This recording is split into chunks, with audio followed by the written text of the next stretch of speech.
Hello everyone, स्वागत है आपका एजुकेशनल मॉन्क यूट्यूब चैनल में। आज हम जो हमारा डीएलएड के लिए मैथ्स की जो लेक्चर सीरीज चल रही थी उसी का लेक्चर नंबर 6 करने जा रहे हैं, जिसमें हम आज सीखने वाले हैं मेंसुरेशन के कॉन्सेप्ट प्लस उसी के साथ साथ एग्जाम में आए क्वेश्चंस। ठीक है, तो मेंसुरेशन क्या होता है? क्षेत्रमिति, इसको हिंदी में बोला जाता है क्षेत्रमिति। इसमें 2D यानी कि द्विविमीय और 3D यानी कि त्रिविमीय, 2 डायमेंशनल और 3 डायमेंशनल दोनों हम ऑब्जर्व करेंगे। 2D में जनरली क्षेत्रफल की बात होती है और 3D में यानी कि आयतन की बात होती है। क्षेत्रफल यानी कि लंबाई और चौड़ाई की बात होगी, आयतन में लंबाई, चौड़ाई और ऊंचाई, 3 चीज़ों की बात होगी। तो देखते हैं, सबसे पहले तो इसके कॉन्सेप्ट को समझते हैं, फिर इसके रिस्पेक्ट में हम क्वेश्चन को देखेंगे। तो आज के पहले हम क्वेश्चन को पहले कॉन्सेप्ट को समझते हैं 2D के। ये है 2D का कॉन्सेप्ट, यानी कि 2 डायमेंशन या द्विविमा या द्विविमीय बोल सकते हैं। ठीक है, तो इसमें देखते हैं सबसे पहले जो ये बेसिक जो चीज़ें होती हैं ये तो हमें पता ही है, जैसे स्क्वायर। ठीक है, बस यह मेंसुरेशन में क्या करना होता है, मेंसुरेशन में आपको फार्मूलों की ज़रूरत पड़ेगी। अगर आपको फार्मूले आते हैं तो आप मेंसुरेशन इजीली बना सकते हैं, अगर नहीं आते हैं तो याद करने पड़ेंगे। मेंसुरेशन में ये एक प्री रिक्विजिट होता है कि आपको फार्मूले आने चाहिए।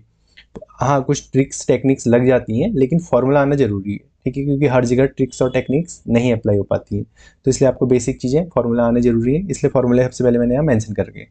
तो सबसे पहले देखते हैं स्क्वायर यानी कि वर्ग। वर्ग में क्या होती है? वर्ग की जो सारी भुजाएं होती हैं, 4 भुजाएं होती हैं। ठीक है, और चारों की चारों क्या होती हैं? सेम होती हैं। जैसे मैंने यहाँ पे मेंशन भी कर रखी है, ए, ये वाली भी ए हो जाएगी, ये भी ए हो जाएगी। तो वर्ग का 2 चीज़ आती हैं, एक तो क्षेत्रफल, क्षेत्रफल यानी कि एरिया, और पेरीमीटर यानी कि परिमाप। क्षेत्रफल क्या होता है? वर्ग का क्षेत्रफल होता है ए स्क्वायर, और परिमाप क्या होता है? 4 गुणा ए, यानी कि ए को 4 बार जोड़ देते तो 4 ए हो जाता है। सीधा सीधा इतने फॉर्मूला आपको समझने, ये सब चीज़ें आपने बचपन में पढ़ी भी हैं, बस दोबारा से मैं आपको रिकॉल करा रहा हूँ। ऐसे ही दूसरी चीज़ है रेक्टेंगल, है जिसको बोला जाता है आयत। इसमें क्या होता है? वर्ग को ही अगर हम थोड़ा सा इसकी एक साइड को बढ़ा दें, यानी कि मैंने जैसे फॉर एग्जांपल इसकी ए को बढ़ा दिया, यानी कि इसकी लेंथ को बढ़ा दिया, और विड्थ थोड़ा सा, मतलब लेंथ और ब्रेथ क्या होती है? दोनों दोनों अलग अलग होती है, लेंथ एंड विड्थ। तो आयत का क्षेत्रफल क्या होता है? लंबाई गुणा चौड़ाई या L इंटू डब्ल्यू, और परिमाप क्या होता है? 2 गुणा लंबाई धन चौड़ाई। अगली चीज़ देखते हैं 2D में क्या होता है? ट्राइंगल यानी कि त्रिभुज, 3 भुजाओं वाला त्रिभुज। तो त्रिभुज के लिए क्या होते हैं? त्रिभुज भी 2-3 तरीके के होते हैं। एक तो होता है समबाहु, एक समद्विबाहु और एक विषमबाहु। समबाहु यानी कि इक्विलेटरल, समद्विबाहु यानी कि आइसोस्केल, और विषमबाहु यानी कि स्केलिन। ठीक है, 3 तरीके के होते हैं। तो हर इसमें क्या है देखो, एरिया का फॉर्मूला एक तो ये होता है, एरिया क्षेत्रफल जो होता है त्रिभुज का क्या होता है?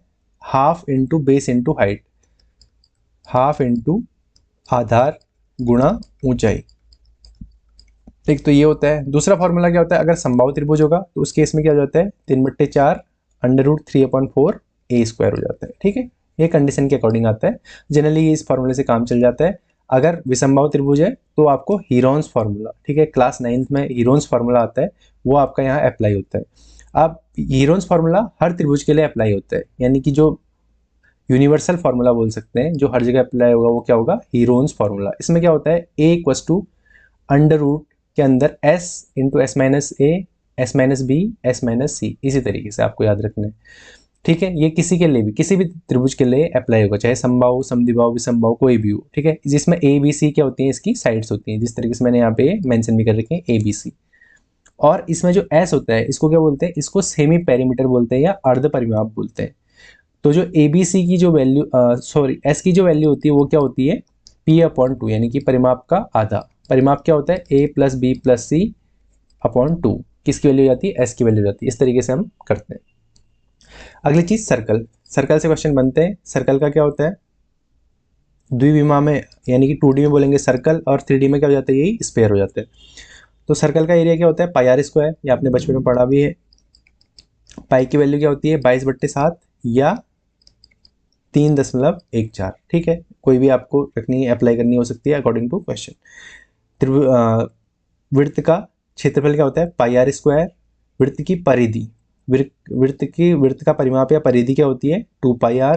और वृत्त का डायमीटर यानी कि त्रिज्या का डबल यानी कि 2 इंटू आर, और आर क्या होती है त्रिज्या, यानी कि वृत्त के केंद्र से लेके उसके कॉर्नर तक की जो दूरी होती है वो क्या होती है त्रिज्या होती है। ये हो गया 2D का कॉन्सेप्ट हो गया, ठीक है। 2D में इन्हीं से क्वेश्चन बनते हैं। अब आते हैं 3D में। 3D यानी कि त्रिविमीय, यानी कि 3 डायमेंशनल। 3 डायमेंशनल में सबसे पहला आता है घन। घन यानी कि क्यूब। क्यूब जो आता है ना, गेम भी आता है, उसमें क्या बोलते हैं क्यूब को एडजस्ट करना होता है, सेम कलर वाले एक साथ लाने होते हैं, वही क्यूब है। क्यूब में क्या होता है, क्यूब में जो लेंथ ब्रेथ और हाइट है, यानी कि लंबाई चौड़ाई और ऊंचाई, तीनों के तीनों क्या होती हैं सेम होती हैं। इसीलिए क्यूब में क्या होता है आयतन भी जुड़ जाता है। अभी तक हम देख रहे थे 2D में क्या हो रहा था, या तो उसकी परिमाप हो रहा था या क्षेत्रफल हो रहा था, आयतन नहीं होता है क्योंकि उसमें ऊंचाई होती नहीं है 2D में। 3D में तो ऊंचाई भी होती है, तो यहाँ आयतन भी आ जाता है। तो घन का सबसे पहले तो यहाँ क्षेत्रफल भी दो होते हैं, एक तो पृष्ठ कुल पृष्ठीय क्षेत्रफल या वक्र पृष्ठीय क्षेत्रफल, वक्र पृष्ठीय या लेटरल बोल सकते हैं, कर्व सरफेस एरिया और टोटल सरफेस एरिया, दो तरीके के सरफेस एरियाज होते हैं। तो इसके फॉर्मूले आपको याद रखने, इसी तरीके से आप टेबल का स्क्रीनशॉट भी ले सकते हैं, ठीक है। ये फॉर्मूले आपको याद होने चाहिए। तो घन घन की क्या होती है, सारी की सारी भुजाएं लंबाई चौड़ाई ऊंचाई क्या होती है बराबर होती है, जैसे मैंने यहाँ पे मेंशन भी कर रखी है। ये लंबाई हो गई, ये चौड़ाई हो गई और ये ऊंचाई हो गई, LBH, ठीक है। तीनों क्या है, तीनों ए है। तो घन का आयतन क्या होता है ए क्यूब होता है, और घन का कुल पृष्ठीय क्षेत्रफल क्या होता है 6 इंटू ए स्क्वायर, और कर्व्ड सरफेस एरिया यानी कि वक्र पृष्ठीय यानी कि इसके चारों ओर का, तो वो कितना होता है 4a स्क्वायर। ये तो किसकी बात हो गई, घन की बात होगी। ऐसे ही घनाभ का क्या होता है, घनाभ में क्या होता है लंबाई चौड़ाई ऊंचाई तीनों अलग अलग हो जाते हैं। तो यहाँ पे फॉर्मूला दे रखा है, घनाभ का आयतन क्या होता है लंबाई गुणा चौड़ाई गुणा ऊंचाई। घनाभ का ये इंपॉर्टेंट है, कुल पृष्ठीय क्षेत्रफल और वक्र पृष्ठीय क्षेत्रफल। कुल पृष्ठीय क्षेत्रफल क्या होता है 2 गुणा लंबाई चौड़ाई धन चौड़ाई ऊंचाई धन ऊंचाई लंबाई, इस तरीके से होता है। और वक्र पृष्ठीय क्षेत्रफल क्या होता है, इसमें ऊपर नीचे, यानी कि जो हमारा जनरली क्या होता है कमरे जो होते हैं, अगर किसी कमरे की लेंथ यानी कि हॉल हॉल कंसीडर कर लो, आप अपने घर का हॉल कंसीडर कर लो। हॉल में क्या होता है लंबाई चौड़ाई और ऊंचाई होती है, जिसमें क्या होता है चौड़ाई ज़्यादा हो जाती है, या बोल सकते हैं लंबाई ज़्यादा होती है। हॉल लंबा हॉल होता है तो उसकी लेंथ ज़्यादा होती है, या ब्रेथ या लेंथ जो भी आप कंसिडर करते हैं, इस तरीके से होता है।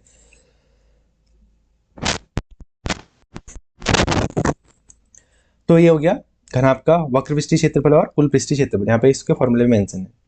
अगली चीज आती है बेलन। बेलन में क्या क्या होता है, इस तरीके का होता है ना, बेलन का शेप क्या होता है इस तरीके का होता है। इसमें क्या होते हैं 2 सर्कल होते हैं और बाकी क्या होता है कर्व सरफेस होता है, यानी कि इसमें क्या होती है रेडियस भी होती है और हाइट भी होती है, तो इसी से बनता है। तो बेलन का सबसे पहले आयतन क्या होता है πr²h। वक्र पृष्ठीय क्षेत्रफल क्या होता है 2πrh। कुल पृष्ठीय क्षेत्रफल क्या होता है 2πr ब्रैकेट में r+h। इसी तरीके से गोला, गोला क्या होता है, अगर 2D में जाएंगे तो विड्थ हो जाएगा, 3D में आएंगे तो गोला हो जाएगा। गोला यानी कि भरी हुई बॉल। इसका आयतन क्या होता है 4/3 πr³, और पृष्ठीय क्षेत्रफल क्या होता है 4πr²। इसका वक्र पृष्ठीय क्षेत्रफल नहीं होता, इसका सीधे पृष्ठीय क्षेत्रफल ही होता है, क्योंकि गोला क्या होता है हर जगह से सेम ही होता है, ठीक है। तो इस तरीके से ये क्या हो गए फॉर्मूले हो गए। अब इन फॉर्मूलों को अप्लाई करना सीखते हैं, हमने कॉन्सेप्ट देख लिया, अब इसको अप्लाई करते हैं। तो पहला क्वेश्चन क्या है, मैंने सारे क्वेश्चन एग्जाम में आए क्वेश्चन ले रखे हैं, तो इनको ऑब्जर्व करते हैं, तरीका सीखते हैं। 2 घनों के आयतनों का अनुपात 1:27 है, तो उनके संपूर्ण पृष्ठ क्षेत्रफलों का अनुपात क्या होगा। तो यहाँ पे किसकी बात हो रही है आयतन की बात हो रही है, और टोटल सरफेस एरिया यानी कि संपूर्ण पृष्ठीय क्षेत्रफल की बात हो रही है। घन का आयतन क्या होता है a³ और टोटल सरफेस एरिया क्या होता है 6a²। अब इसी को हम अप्लाई करेंगे। आयतन दे रखा है यानी कि V1 और V2 दे रखा है, 2 घनों के बारे में बोल रखा है, तो इस तरीके से मैंने लिख दिया। आयतन क्या होता है a³ होता है, तो अगर पहले वाले का मैं a1 मान लूँ, a1³ रेशियो a2³ होगा, ठीक है। a1³ रेशियो a2³ की वैल्यू क्या होगी 1:27 होगी। तो एक किसका क्यूब होता है, एक किसका क्यूब होता है एक ही का क्यूब होता है, और 27 किसका होता है 3 का क्यूब होता है। देखो मैंने जो शुरू में मैथ जब मैंने शुरू करी थी उस टाइम पे बताया था आपको क्यूब्स आने चाहिए, यहीं पे काम आते हैं, ठीक है। तो यहाँ से मुझे a1 रेशियो a2 की वैल्यू मिल गई, ठीक है 1:3, यानी कि a1 और a2 की वैल्यू क्या है 1 और 3 है। अब मुझे क्या निकालना है, 6 A1 स्क्वायर अनुपात 6 A2 स्क्वायर निकालना है। 6 तो कॉमन हो जाएगा, तो 6 को मैं हटा देता हूँ। रेशियो में क्या है, हम हटा देते हैं जो जो चीज़ें कॉमन होती है। तो कितना आ जाएगा, A1 का स्क्वायर यानी कि 1 का स्क्वायर अनुपात 3 का स्क्वायर, तो कितना आ गया, 1:9। तो जैसा हमें पूछा गया था उसी के अकॉर्डिंग पहले वाले को अगर A1 दूसरे को A2 माना है तो उनके संपूर्ण पृष्ठ क्षेत्रफलों का अनुपात क्या होगा, 1:9। अब यहाँ पे दो चीज दे रखी है, 9:1 और 1:9। अब जैसे हमें दे रखा है वैसे हमने आंसर भी निकालना है, तो 1:9 इसका राइट आंसर होगा, ना कि 9:1। अगर वो बड़े छोटे का बोलता तो फिर हम 9:1 इस तरीके से कर सकते थे। ठीक है, तो इस तरीके से क्वेश्चन करना है। अगला क्वेश्चन देखते हैं। अब है एक आयताकार मैदान का क्षेत्रफल 150 वर्ग मीटर है। जैसे जैसे एग्जाम में क्वेश्चन बोल रहे हैं हम बनाते जाते हैं। ठीक है, आयताकार मैदान, आयत का क्षेत्रफल क्या होता है, लंबाई गुणा चौड़ाई, L इंटू बी बराबर कितना दे रखा है, 150 वर्ग मीटर दे रखा है। इसका परिमाप दे रखा है। परिमाप क्या होता है, आयत का परिमाप होता है 2 गुणा लंबाई धन चौड़ाई। कितना दे रखा है, 50 मीटर दे रखा है। मैदान की लंबाई और चौड़ाई निकालनी है। अब देखो, लंबाई गुणा चौड़ाई कितना दे रखा है, 150, और 2 गुणा लंबाई धन चौड़ाई दे रखी है 50। अगर इसी को मैं सॉल्व करूं तो 2 से अगर मैं यहाँ कैंसिल कर दूं तो लंबाई धन चौड़ाई कितना हो जाएगा, 25 हो जाएगा। अब या तो आप इसको यहाँ से L की वैल्यू निकाल के यहाँ से L की वैल्यू प्लेस कर सकते हो। L बराबर क्या हो जाएगा, 150/b हो जाएगा। इसको हम प्लेस कर देंगे, इसको इक्वेशन 1 मान लेंगे, इसको इक्वेशन 2 मान लेंगे। 1 को 2 में प्लेस करके ऐसे आंसर निकाल सकते हैं। दूसरा तरीका क्या है, दूसरा यहाँ पे ऑब्जर्व करना है। देखो 25 है ना, 25 को यहाँ पे हम hit and trial method use करेंगे। हिट एंड ट्रायल मतलब थोड़ा सा ऑब्जर्वेशन करना है। किससे, जो हमारे ऑप्शन दे रखे हैं। हमें क्या चाहिए, लंबाई और चौड़ाई चाहिए ना। लंबाई चौड़ाई में देखो L और B की जगह रख के देखो, 25 और 6, 25, अगर मैं L को 25 B को 6 रखता हूँ तो 25 6 कितना हो जाएगा, 31 हो जाएगा। तो इक्वेशन 2 में मैच नहीं कर रहा, तो पहला नहीं होगा। दूसरा देखो 30 और 5, 30 और 5 35 हो जाएगा, दूसरा भी नहीं होगा। सीधे सीधे बहुत ईजी होता है। और 20 और 5 देखो, तीसरा देखो 20 और 5 मिल रहा है 25, 20 और 5 रख के 25 मिल रहा है। लेकिन 20 गुणा 5 भी तो होना चाहिए, 150 होता है। 20 गुणा 5 तो 100 होता है, तो तीसरा भी नहीं है। तो चौथा देखो, अब चौथे को ऑब्जर्व करो, 15 धन 10 यानी कि 25 होता है। बिल्कुल इक्वेशन 2 सेटिस्फाई कर रही है। और इक्वेशन 1 को अगर ऑब्जर्व करें तो 15 गुणा 10 क्या होता है, 150 होता है। तो 15 और 10 है, इस तरीके से करना है। ठीक है, फटाफट से रिटर्न टाइम में सीधे सीधे भी 25 देखते हैं, आपको दिमाग में आना चाहिए क्या पॉसिबिलिटी बनती है। 150 में क्या होता है, 150 किसका मल्टीपल होता है, 25 का, 5 का, 10 का, ठीक है, 50 का, यही तो होता है। ठीक है, हमें अब 25 चाहिए। 25 चाहिए तो यानी कि 25 से छोटी वैल्यूज ही काम कर रही होंगी, तो क्या होना चाहिए। इसी तरीके से हम ऑब्जेक्ट अगर ऑप्शंस को एक बार देख लें तो 15 10 सीधे सीधे आपके दिमाग में क्लिक कर जाएगा। ठीक है, तो मैंने तरीका बता दिया। आप या तो तरीका ये पुट करने वाला अप्लाई कर लो, या सीधे सीधे hit and trial. Hit and trial he best रहता है। ठीक है, थोड़ा सा आपका दिमाग यहाँ पे आप प्रैक्टिस में यूज कर लो तो आपके एग्जाम में तुरंत क्लिक कर जाएगा। ठीक है, अगला क्वेश्चन देखते हैं। अब क्या बोला, 6 सेंटीमीटर भुजा के समबाहु त्रिभुज यानी कि इक्विलेटरल ट्राइंगल की बात हो रही है। ट्राइंगल को मैं ऐसे रिप्रेजेंट करता हूँ कि शीर्ष से आधार पर डाले गए लंब की लंबाई क्या होगी। इक्विलेटरल ट्राइंगल में क्या होता है, तीनों के तीनों भुजाएं क्या होती हैं, बराबर होती हैं, ए और ए। इसके शीर्ष से मैं मान लेता हूँ ABC इक्विलेटरल ट्राइंगल, इसके शीर्ष से लंब डाल दे तो यहाँ पे क्या होगा, 90 डिग्री का एंगल हो जाएगा। तो क्या बोला है, इसकी भुजा क्या है, 6 सेंटीमीटर, यानी कि 6 यहाँ भी होगा, ये भी 6 होगा, और ये पूरा भी 6 होगा। अब इसके शीर्ष से जो लंब डाला जाता है वो क्या करता है, इसको 2 भागों में डिवाइड कर देता है। यानी कि ये भुजा क्या होगा, इसको 2 भागों में डिवाइड कर दिया, यानी कि A/2 ये हो गया और A/2 ये हो गया। A/2 यानी कि 3 वैल्यू इसकी होगी, 3 ये होगी, टोटल 6 तो 3 और 3 में हो गया। अब देखो, अब यहाँ पे क्या बन रहा है, अगर मैं ABC इसको D बोल देता हूँ, तो अगर आप ट्राइंगल किसको देखो, ADB को देखो, ADB को अगर आप ऑब्जर्व करो तो यहाँ पे 90 डिग्री का कोण बन रहा, और ये वाला हमें 3 है, हमें निकालना है ये AD की वैल्यू निकालनी है, इसको H बोल देते हैं लंब को, और हमें AB की वैल्यू पता है 6 है। अब ये देखो यहाँ पे क्या है, ये समकोण त्रिभुज बन गया। समकोण त्रिभुज में क्या होता है, पाइथागोरस थ्योरम अप्लाई हो जाती है। समकोण त्रिभुज के लिए क्या होता है, perpendicular square equals to base square, ठीक है, बेस को मैंने L बोल दिया, और प्लस बेस स्क्वायर, सॉरी इस तरीके से करते हैं, perpendicular square plus base square equals to hypotenuse square, यानी कि लंब का स्क्वायर प्लस आधार का स्क्वायर बराबर कर्ण का स्क्वायर। चाहे आप हिंदी में चाहे इंग्लिश में जैसे भी कर सकते हैं। ठीक है, तो ये क्या हो गया, ये हमारा क्या है, ये हाइपोटेनियस हो गया यानी कि कर्ण हो गया, यानी कि कर्ण का स्क्वायर यानी कि 6 का स्क्वायर बराबर लंब का स्क्वायर यानी कि h का स्क्वायर धन 3 का स्क्वायर। तो कितना आ गया, h का स्क्वायर की वैल्यू निकालनी है, तो 6 का स्क्वायर कितना होता है 36 और 3 का स्क्वायर कितना होता है 9, 9 को मैं इधर ले गया 36 माइनस 9 यानी कि h का स्क्वायर कितना आ गया 36 माइनस 9 कितना होता है 27 होता है। h स्क्वायर की वैल्यू 27 आ गई, तो यहाँ से h की वैल्यू क्या आ जाएगी, दोनों तरफ स्क्वायर रूट कर देंगे, √27। √27 को अगर मैं ऑब्जर्व करूँ तो क्या होता है 3 गुणा 3 गुणा 3 होता है, तो इसके अंदर 3 गुणा 3 को मैं बाहर ले लूँ तो 3 √3 यानी कि h की वैल्यू क्या आ गई 3√3। इस तरीके से करना होता है, ठीक है। एग्जाम में आया क्वेश्चन है, बस इसी तरीके से आपको अप्रोच भी करना है फटाफट से, ठीक है। अगला क्वेश्चन देखते हैं। एक वृत्त का क्षेत्रफल दूसरे वृत्त के क्षेत्रफल का 144 गुना है। एक वृत्त का क्षेत्रफल दूसरे वृत्त के क्षेत्रफल का कितना है 144 गुना है, यानी कि दो वृत्त दे रखे हैं, ठीक है। एक को मैं बोल देता हूं, एक की त्रिज्या बोल देता हूँ R1, दूसरे की बोल देता हूँ R2, R1 रेशियो R2, ठीक है। इसमें हमें काम करना है। अब क्षेत्रफल की बात करें तो क्षेत्रफल क्या होता है, वृत्त का क्षेत्रफल क्या होता है पाई R स्क्वायर। तो यहाँ पे क्या कर दो, पहले और दूसरे वृत्त का क्षेत्रफल की बात कर रहे हैं पाई R1 स्क्वायर और ये क्या हो जाएगा पाई R2 स्क्वायर। इनका अनुपात दे रखा है कितना 1:144। पाई से पाई कैंसिल, तो बेसिकली हमें यहाँ क्या मिल जाएगा R1 square ratio R2 square बराबर 1:144। 144 किसका स्क्वायर होता है, तो ऐसे ही basically R1 square upon R2 square बराबर 1/144। अगर मैं यहाँ से स्क्वायर हटाऊंगा तो क्या हो जाएगा R1 अपॉन R2 बराबर √1 अपॉन √144, तो बराबर क्या आ जाएगा 1/12। अब इसी को सीधे सीधे अगर ऑब्जर्व करना चाहें तो सीधे सीधे लिख सकते हैं R1 रेशियो R2 बराबर 1:12। अब निकालना क्या है उनकी परिधियों का अनुपात। वृत्त की परिधि क्या होती है 2πr, तो क्या करना है R1 R2 में हमें क्या करना है 2πr1 रेशियो 2πr2 निकालना है। तो 2π तो क्या है दोनों में कॉमन हो जाएगा, जो भी कॉमन चीज आती है रेशियो हम काट देते हैं, तो कितना आ जाएगा 1:12। तो इसका आंसर क्या आ जाएगा 1:12। तो उनकी परिधि का अनुपात क्या आ गया 1:12। एक वृत्त का क्षेत्रफल दूसरे वृत्त के क्षेत्रफल का 144 गुना है।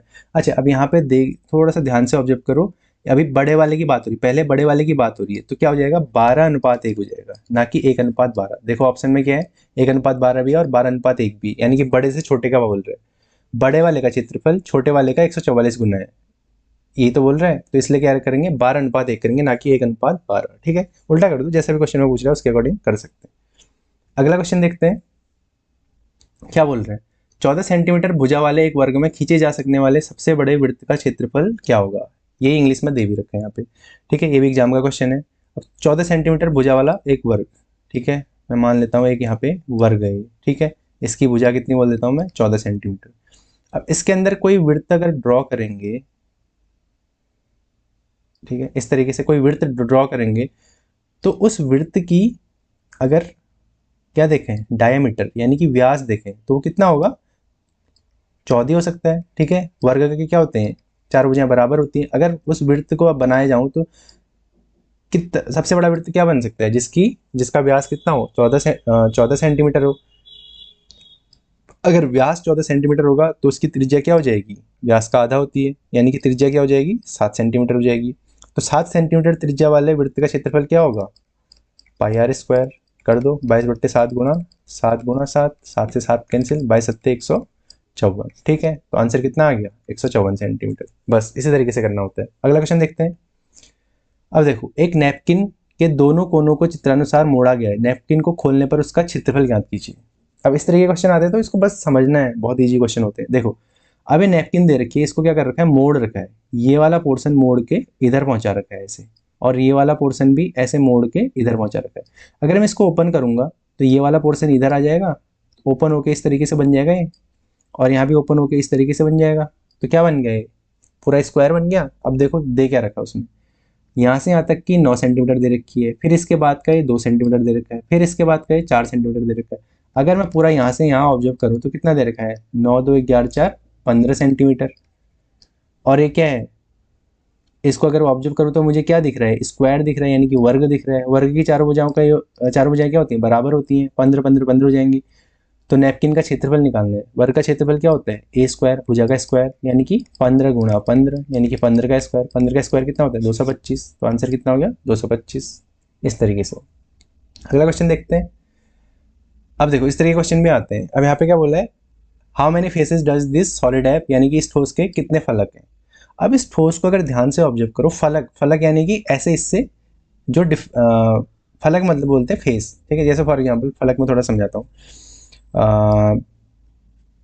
ये मैंने बनाया क्या, स्क्वायर। इसमें कितने फेस हैं, एक ये हो गया, एक ये हो गया, एक ये हो गया, एक ये हो गया, यानी कि 4 फेस हैं, ठीक है।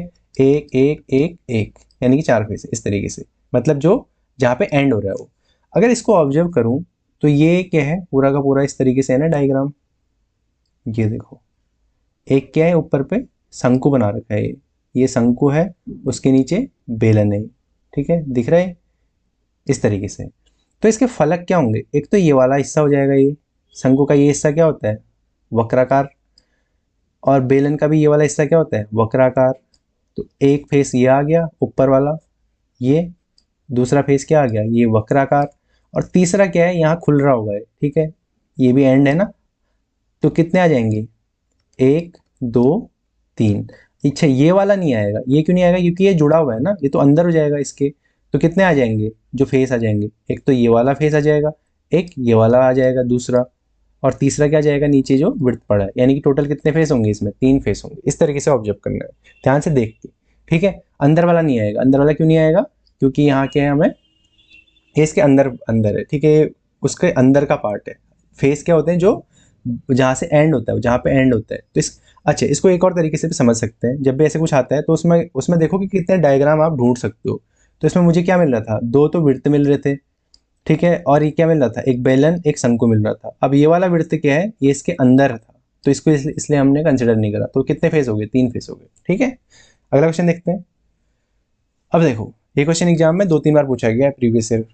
अब इसको ध्यान से ऑब्जर्व करना है। यहाँ पे क्या कर रखा है, एक आकृति दे रखी है जिसमें ए बी बराबर बी सी बराबर सी डी, यानी कि ए बी बी सी और सी डी ये तीनों तीनों क्या है, बराबर है। और इस ए से लेकर डी तक की डिस्टेंस कितनी दे रखी है, 42। तो सबसे पहले तो मैं ये निकाल लेता हूँ, ए बी बराबर बी सी बराबर सी डी है, और A B plus B C plus C D यानी कि टोटल क्या है, 42। और 42 के 3 हिस्से हैं, 42 के अगर 3 हिस्से करेंगे, तीनों बराबर है, तो कितना हो जाएगा, 14 14 14 ऐसे होगा ना, चौथियाँ 42। तो ए बी बराबर सी बी सी बराबर सी डी बराबर कितना हो गया, 14 हो गया। अब देखो, अब ये देखो ये वाला हिस्सा क्या है, ये आपको क्या दिख रहा होगा, सेमी सर्कल दिख रहा, अर्धवृत्त, ठीक है। अब ध्यान से ऑब्जर्व करेंगे इसको, ठीक है। तो जो ये सेमी सर्कल दिख रहा, सबसे पहले बाहर वाला ए डी, यानी कि ए से लेके जो ऐसे बन रहा है ए डी, इसको ऑब्जर्व करेंगे। और दूसरा सेमी सर्कल क्या दिख रहा, बी सी, ये दिख रहा बी सी। अच्छा जब हम अर्धवृत्त बनाते हैं, तो अगर अर्धवृत्त का जब हम परिमाप देखते हैं, तो दी गई आकृति का परिमाप निकालना है, ठीक है। तो जब परिमाप देखते हैं तो अर्धवृत्त का ये जो होता है, ये वक्राकार, इस वक्राकार का परिमाप होता है पाई आर। पूरे वृत्त का क्या होता है, 2 पाई आर। तो उसका आधा कर दो, 2 हटा दो, या 2 पाई आर अपन 2 कर दो, तो कितना बचेगा, पाई आर। तो वक्राकार भाग का पाई आर होता है। और जो नीचे डंडी होती है, ये क्या होती है, ये तो व्यास होता है, यानी कि आर और आर, या डायमीटर बोल लो, ठीक है। या 2 गुण, तो अगर हम इसका अर्धवृत्त का अगर परिमाप बोले, अगर पूरा अर्धवृत्त है जिसमें कुछ काट छाट नहीं है, तो वो कितना होगा, पाई आर प्लस 2 आर। लेकिन यहाँ पे क्या है, अर्धवृत्त का सिर्फ वक्राकार वाला हिस्सा लेना है। एक वक्राकार हिस्सा ये ले लो, एक वक्राकार हिस्सा ले लो, और बचा क्या, ए बी और सी डी, बीच वाले को तो हमने लेना नहीं है। अब इसी तरीके से करेंगे इसको, तो कितना आ जाएगा, टोटल क्या है, 42 है। तो जो बड़ा वाला वक्र है, इसको मैं यहाँ पे इस वाले में समझाता हूँ, ठीक है, हिंदी इंग्लिश में डायग्राम होने से हेल्प होगी, ठीक है। अब जो ये बड़ा वाला वक्र है, यानी कि ए से लेके डी तक का, इसका हाफ क्या होगा, ये तो इसकी त्रिज्या होगी, पूरा 42 है, तो आधा क्या होगा, 21। तो सबसे पहले तो मैं क्या करता हूँ, जो बड़ा वाला वक्र है ए डी के रिस्पेक्ट में परिमाप लिख लेता हूँ, परिमाप ए डी के रिस्पेक्ट में। दूसरा परिमाप क्या निकालना है, बी सी के रिस्पेक्ट में, प्लस क्या कर देना है, A B plus C D, तभी तो हमारा आ जाएगा A B plus C D, A B plus C D, बस इतना हमें निकालना है, ठीक है। ये हमारा टोटल परिमाप हो जाएगा। ए डी के रिस्पेक्ट में परिमाप कितना आ जाएगा, पाई आर, आर की जगह कितना हो जाएगा, 21 पाई। और बी सी के रिस्पेक्ट में कितना हो जाएगा, देखो BC क्या है 14 है, तो BC का हाफ कितना हो जाएगा 7 हो जाएगा, ये वाला भाग 7 हो जाएगा। ठीक है, ये पूरा क्या है ये 21 है, ये वाला क्या है 7 होगा, ये BC पूरा 14 था तो इसका हाफ क्या हो गया 7 हो गया। तो पाई इंटू 7। और AB कितना है, AB 14 है, ये हमने निकाल रखा है ना, AB BC CD, AB भी 14 है और CD भी 14 है, बस निकाल दो। पाई है यहाँ पे कॉमन ले लो, 21 धन 7 आ जाएगा, और 14 और 14 कितना होता है 28 हो जाता है। पाई की वैल्यू रख दो 22/7, अंदर 21 + 7 कितना हो जाएगा 28, 7 से कट गया 4 बार, 22 चक्को 88 प्लस 28 कितना आ जाएगा 116। तो राइट आंसर कितना आ गया 116।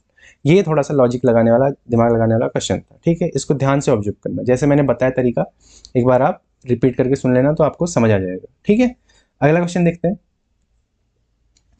अब देखो ये भी एग्जाम में आया क्वेश्चन, सारे मैंने एग्जाम के क्वेश्चन ले रखे हैं और अच्छे क्वेश्चन है, इनको आप एक बार समझ लेंगे तो आपको एग्जाम में शायद रिपीट कर जाए तो वैसे ही आपको आ जाएगा, और वरना आप तरीका सीख लेंगे तो वैसे भी आपका हेल्पफुल होने वाला है। अब देखो एक सिक्के का व्यास 2 सेंटीमीटर है, यदि ऐसे 4 सिक्के एक मेज पर इस प्रकार रखे जाएं कि प्रत्येक का किनारा अन्य दो को स्पर्श करे तो उनके बीच खाली जगह का क्षेत्रफल कितना होगा, और पाई की वैल्यू क्या लेनी है 3.14। अब ये 4 सिक्के दे रखे हैं, यानी कि मैं इसको सिक्का नंबर 1, 2, 3 और 4 बोल देता हूँ। मुझे क्या निकालना है बीच वाले हिस्से के अंदर जो शेडेड पोर्शन है, ये वाला पोर्शन। ठीक है, अब इस पोर्शन को अगर आप ऑब्जर्व करो, इसको मैं अभी फिलहाल को इसको शेडेड पोर्शन बनाता हूँ। ये शेडेड पोर्शन क्या है, अगर ये पूरा एक विड्थ है, उसका 1/4 है विड्थ का 1/4। ऐसे ही अगर मैं इसको शेडेड पोर्शन बना दूँ, जो मैं रेड से शेड कर रहा हूँ, ये क्या है इस विड्थ का 1/4 है, और चारों विड्थ की क्या है व्यास बराबर है, व्यास बराबर है तो त्रिज्या बराबर होगी, यानी कि चारों विड्थ सेम है। मतलब विड्थ 1, 2, 3 और 4, इनका क्षेत्रफल क्या होगा सेम होगा, सब कुछ सेम होगा। अब देखो अब ये एक हिस्सा है, एक हिस्सा ये है, एक हिस्सा ये है, एक हिस्सा ऐसे ही ये वाला होगा, एक हिस्सा ऐसे ही ये वाला होगा, तो बचा वाला हिस्सा क्या होगा वही हमें बीच वाला निकालना है। ठीक है, अब ध्यान से ऑब्जर्व करना, ये क्या दिख रहा है हमें स्क्वायर दिख रहा है। ठीक है, स्क्वायर दिख रहा है बीच में, स्क्वायर अपने आप बन गया। कैसे बना आप देखो, एक सिक्के का व्यास क्या है 2 सेंटीमीटर, व्यास यानी कि डायमीटर 2 सेंटीमीटर है, तो उसकी त्रिज्या क्या हो जाएगी डायमीटर का आधा यानी कि 1 सेंटीमीटर, यानी कि हर वृत्त की त्रिज्या कितनी है 1 सेंटीमीटर, 1 सेंटीमीटर ये 1 सेंटीमीटर ये, ऐसे ही त्रिज्या 1 सेंटीमीटर ये नीचे को ये, और 1 सेंटीमीटर ये, ऐसे ही 1 सेंटीमीटर ये 1 सेंटीमीटर ये, सबके 1 सेंटीमीटर होगी। तो ये एक एक यानी कि 2 सेंटीमीटर भुजा वाला क्या बन गया, वर्ग बन गया। तो भुजा मतलब ए से मैं रिप्रेजेंट कर रहा हूँ वर्ग के केस में, जो हमारा अंदर वर्ग दिख रहा है। ठीक है, उसकी भुजा क्या है 2 सेंटीमीटर, और हमें निकालना क्या है ये वाला हिस्सा निकालना है। ऐसे ये तो दे रखा है ना बीच में जो ये वाला हिस्सा है, इसको हमें निकालना है। अब ये हिस्सा कैसे निकालेंगे, इस पूरे वर्ग में से मैं ये वाला हिस्सा, इस पूरे वर्ग में से ये वाला हिस्सा, ये वाला हिस्सा और ये वाला हिस्सा जो मैंने रेड से रिप्रेजेंट कर रहा हूँ, इसको घटा दें तो बीच वाला हिस्सा मिल जाएगा। तो यानी कि वर्ग का क्षेत्रफल यानी कि ए स्क्वायर माइनस क्या करना है, ये वाला हिस्सा हटा दो, ये वाला हिस्सा हटा दो, ये वाला हिस्सा हटा दो, ये वाला हिस्सा हटा दो। अब ये हिस्सा कैसे निकलेगा, ये देखो ये मैंने क्या बताया था, इस सर्कल का ही 1/4 है ये। सर्कल का क्षेत्रफल कितना होता है, वृत्त का क्षेत्रफल क्या होता है पाई आर स्क्वायर, तो उसका 1/4 कितना हो जाएगा 4/। और कितनी बार है ये, अब 4 बार है ना, 4 जगह है, और चारों वृत्त क्या है सेम है, तो क्या करूँगा 4 गुणा पाई आर स्क्वायर 4। ठीक है, इस तरीके से ए स्क्वायर की वैल्यू कितनी होगी, वर्ग का भुजा कितनी है 2 सेंटीमीटर, यानी कि कितना जाएगा 2 स्क्वायर माइनस 4 से 4 कैंसिल हो गया, पाई की जगह 22/7, और आर की वैल्यू क्या है 1 है। ठीक है, वृत्त का त्रिज्या क्या है 1 सेंटीमीटर है, तो कितना आ जाएगा इसका 22/7 नहीं रखना है यहाँ पे, तो क्या रखना है 3.14 रखना है। ठीक है, यहाँ पे 22/7 नहीं 3.14 रख देंगे, जैसा हमें क्वेश्चन में बोला है। क्वेश्चन में क्या बोला था पाई की जगह 3.14 रखना है, तो 3.14 गुणा 1, तो 2 का स्क्वायर कितना होता है 4 माइनस 3.14, 3.14 गुणा 1 क्या होता है 3.14, 4 में से 3.14 कम कर दो, कैसे करते हैं अभी डेसिमल वाला 4.00 कर दो और 3.14 कर दो, माइनस कर दो साइड में। ठीक है, तो कितना जाएगा 68.86, तो इस क्वेश्चन का राइट आंसर क्या होगा 0.86 सेंटीमीटर स्क्वायर। ठीक है, तो इस तरीके से क्वेश्चन करने होते हैं।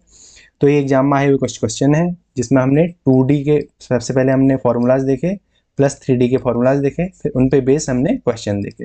इस तरीके से हमने फटाफट से छोटी सी वीडियो में कॉन्सेप्ट के साथ क्वेश्चन कवर कर लिए। ठीक है, बाकी देखते हैं नेक्स्ट लेक्चर में।